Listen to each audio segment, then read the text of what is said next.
On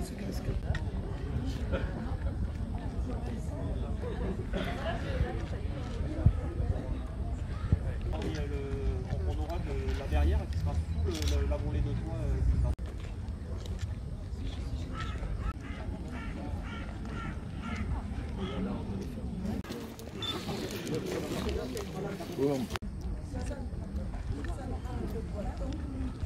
On voit ici du coup l'ancienne maison au cadre.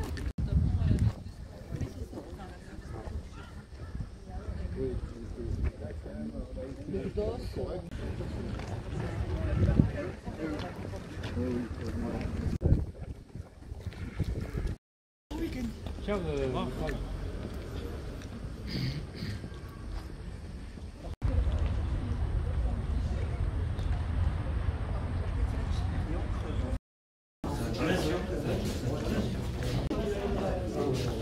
Le but d'utiliser ce volume-là sur l'extension, doubler la surface de plancher. Voilà. Donc dans les lieux du bâtiment existant avec laquelle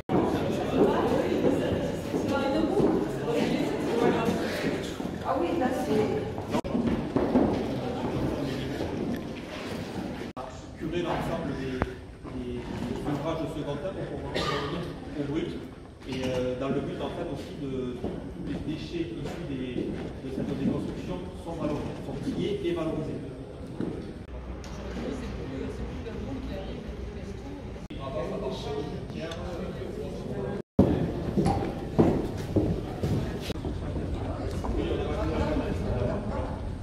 Pour garder le volume.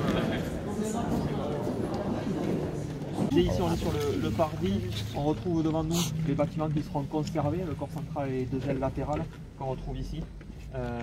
Donc on est sur 1700 m² conservés, vraiment au-delà des exigences du programme. Le souhait fort de l'équipe de maîtrise d'œuvre et des architectes a été de conserver au maximum les bâtiments existants et conserver cette identité au niveau du site de l'ancienne école normale.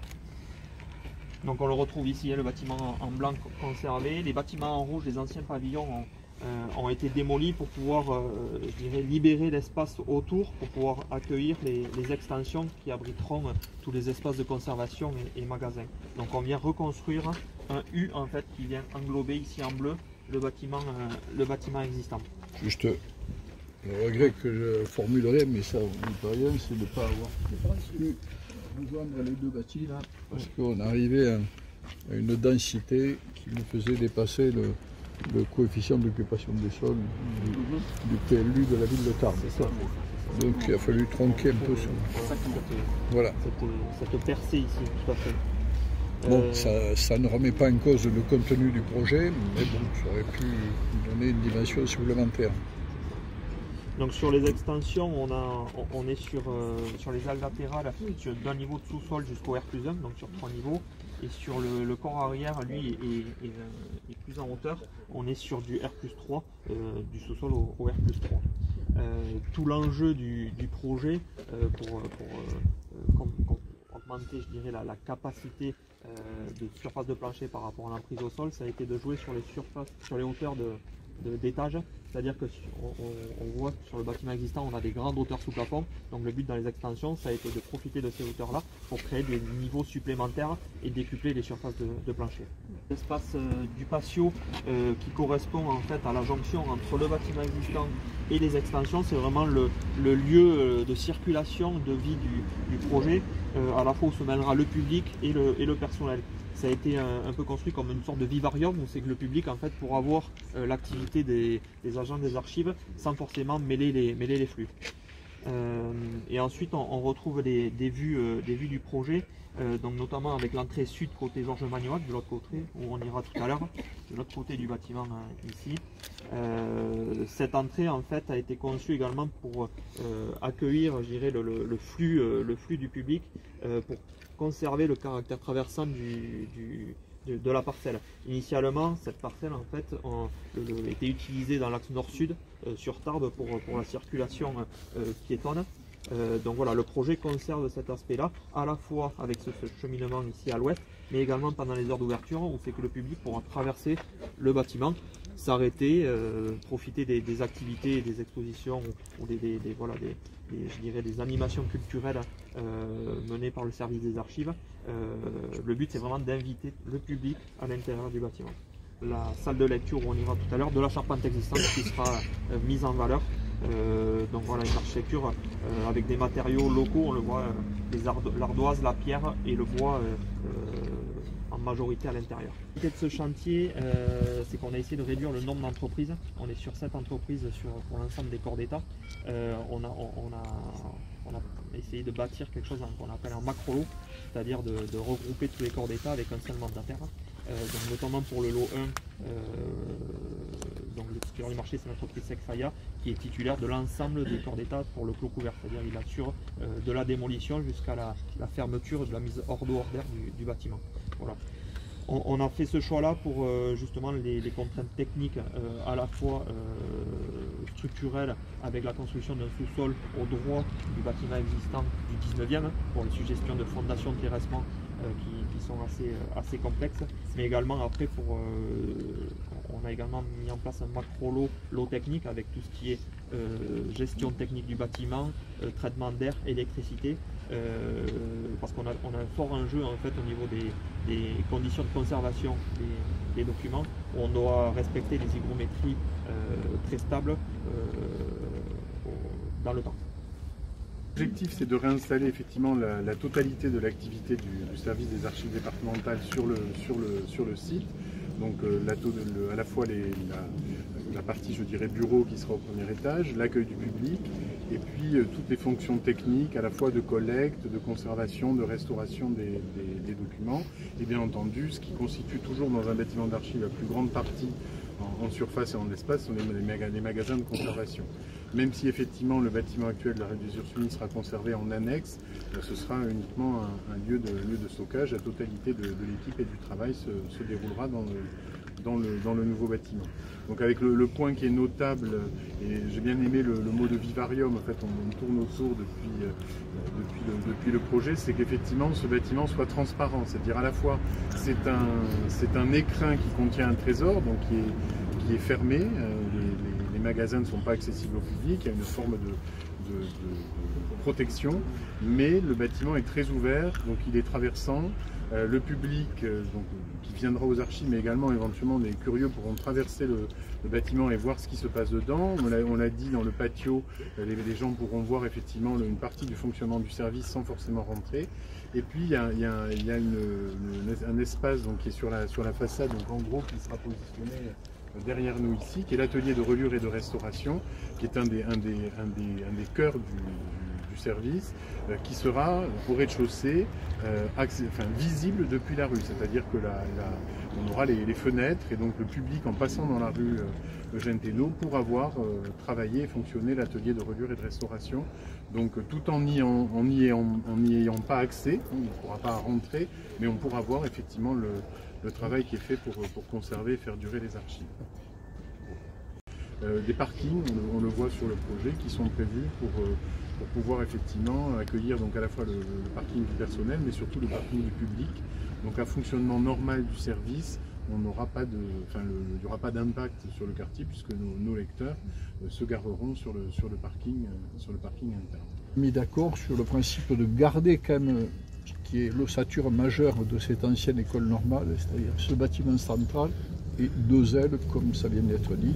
Donc on a démoli les petits pavillons qui sont tout autour, bon ça y est, c'est fait, ce qui nous a permis donc de récupérer de la surface pour pouvoir donc, satisfaire aux besoins de la construction de ces archives.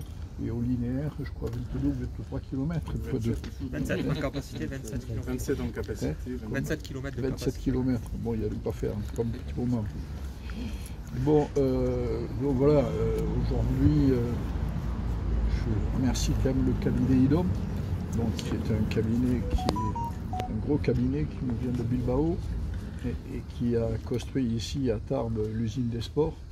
Et donc on retrouve ici avec plaisir, après dans le cadre d'un concours d'architectes, hein, c'est pas comme ça, on ne choisit pas au doigt mouillé. Donc on vous a retenu dans le cadre d'un concours architecte et vous nous avez fait une proposition de projet qui a été totalement satisfaisante, même si j'ai le souvenir que dès qu'on a posé ce projet sur la table, il y a eu une espèce de tollé. J'ai assisté à une réunion à la mairie de Tarbes où les vents étaient contraires. Je crois que ce qui me réjouit, c'est que depuis tout le monde aujourd'hui, je crois globalement, adhère à ce projet, qui pour moi est une réelle valeur ajoutée quand même dans le cœur de ville de Tarbes, de pas du Carmel, de pas du Jardin Massé, pas loin du centre-ville, du cœur de ville. Et donc c'est une réelle valeur ajoutée sur le territoire. Bon, et je voudrais que on l'appelle, pour reprendre le mot de José Cubero, qui n'est pas là sans doute aujourd'hui.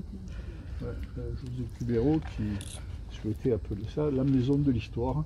Et donc je souhaite qu'on reprenne ce message, la maison de l'histoire, au cœur de la ville de Tarbes. Si le directeur des archives départementales n'y voit pas d'inconvénient, je pense que c'est... Non, mais je crois que c'est une réelle valeur ajoutée, parce que c'est un endroit où on n'ira pas voir peut-être que des archives, il y aura un lieu d'exposition dans le cœur du bâti, et qui constituera quand même un élément d'attractivité intéressant. Bon, tant que j'y suis, j'avance un peu plus loin, parce que vous voyez un arrière-plan, la Dazen, là derrière, et puis derrière il y a un autre bâtiment qui s'appelle Cassiopée. Canopée, je me trompe toujours, Cassiopée, Canopée. Bon, vous m'avez compris. Bon, je pense que ces deux bâtiments sont appelés à être libérés par l'État, puisque la Dazen va se réinstaller du côté de la cité Réfi, et donc ce bâtiment va être libéré. L'objectif pour le département, c'est bien sûr de racheter ces deux bâtiments, de les démolir, parce que le Dazen notamment est un bâtiment compliqué parce qu'il y a de l'amiante et autres. Donc il y a une négociation avec les services de l'État, on est parti de très haut, on revient quand même à quelque chose qui est plutôt acceptable. Donc ce n'est pas encore une délibération officielle, dans la mesure où c'est que des transactions de couloirs, mais ce bâti, le département l'achètera et ça nous libérera de la place, notamment, bon, il n'y a pas de problème de stationnement, mais il vaut mieux en avoir plus que moins. Donc ça met en valeur la rue Georges Magnoac d'un côté, la rue Eugène Tellon de l'autre, la rue André Fourcade de l'autre côté, puisqu'il y a trois accès finalement à cet ensemble bâti. Je crois que pour toutes ces raisons, je crois qu'on aura apporté au cœur de la ville de Tarbes une réelle valeur ajoutée. J'ai observé quand même qu'on a fait l'hôtel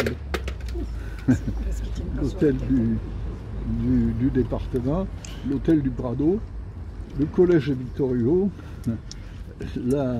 aujourd'hui la place Ferré, on parle plus de la maison départementale de l'enfance et de la famille, de la DAC et autres, mais je crois que le département aura quand même apporté une réelle valorisation dans la ville de Tarbes à travers la réhabilitation de tout ce bâti, et en même temps des éléments de confort aussi. Et là, c'est s'il a été besoin pour les archives, parce que les conditions de travail, on m'excuse, cette affaire des archives, ça n'a pas été un dossier simple à gérer.